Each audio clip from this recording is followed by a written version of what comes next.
ब्रह्मचर्य की महिमा।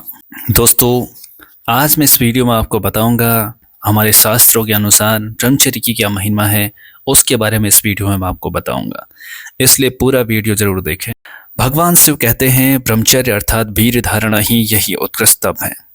सबसे बढ़कर तपस्या तीनों लोकों में दूसरी कोई नहीं हो सकती। अखंड वीर्य धारण करने वाला पुरुष इस लोक में मनुष्य रूप में प्रत्यक्ष देवता ही है। ब्रह्मचर्य की महिमा इतनी महान है कि उसका पूर्ण वर्णन शब्दों में कर पाना संभव नहीं है। इसकी महत्ता को जितना कहा जाए उतना कम है। यह एक ऐसा दिव्य व्रत है जिसकी गूंज वेदों, उपनिषदों और महान ऋषियों के जीवन में स्पष्ट सुनाई देती है।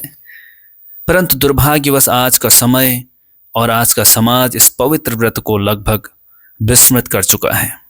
ब्रह्मचर्यमय जीवन ही वास्तविक पुरुषार्थमय जीवन है। यह न केवल आत्मविश्वास की दिशा में प्रथम कदम है, बल्कि जीवन की लौकिक और परलौकिक उन्नति का मूल आधार भी है। ब्रह्मचर्य के बिना न नैतिकता की स्थापना संभव है, न आत्मशुद्धि और न ही मोक्ष की प्राप्ति। ब्रह्मचर्य ही वह दुर्लभ आंतरिक शक्ति है जो मनुष्य को अंतः विकारों, काम, क्रोध, लोभ, मोह, मद, मत्सर जैसे भीतरी शत्रुओं से विजयी बनाती है। यह एक ऐसा रक्षा कवच है जो साधक को हर प्रकार के मानसिक और आत्मिक पतन से बचाता है। यह व्रत परलौकिक आनंद के द्वार खोलने वाला है और ऐसा अक्षय अमृतमय आनंद प्रदान करता है जिसकी तुलना सांसारिक सुखों से नहीं की जा सकती है। वास्तव में ब्रह्मचर्य का पालन वही कर सकता है जो आत्मबोध, आत्मनियंत्रण, आत्मोत्थान के पथ पर अग्रसर होना चाहता है। हनुमान जी महाराज इतने बड़े महावीर कैसे बने? उन्होंने अपने इस ब्रह्मचर्य रूपी शस्त्र के द्वारा ही अद्वितीय बल तथा शौर्य प्राप्त किया। उनका अपार बल, साहस और आत्मविश्वास ब्रह्मचर्य की दृढ़ साधना का ही फल था। पांडवों तथा कौरवों के पितामह भीष्म ने ब्रह्मचर्य के पालन की प्रतिज्ञा से अपने पिता से इच्छा मृत्यु का वरदान प्राप्त करके मृत्यु पर विजय प्राप्त की थी। प्राचीन काल में ऋषि मुनि ब्रह्मचर्य के महत्व से भली भांति परिचित थे। वे जानते थे कि यही एकमात्र ऐसा साधन है जो व्यक्ति को लौकिक और परलौकिक दोनों ही क्षेत्रों में महान बनाता है। इसी कारण उन्होंने सदा ब्रह्मचर्य की महिमा का स्तुति गान किया है और इसे जीवन की सर्वोच्च तपस्या माना है।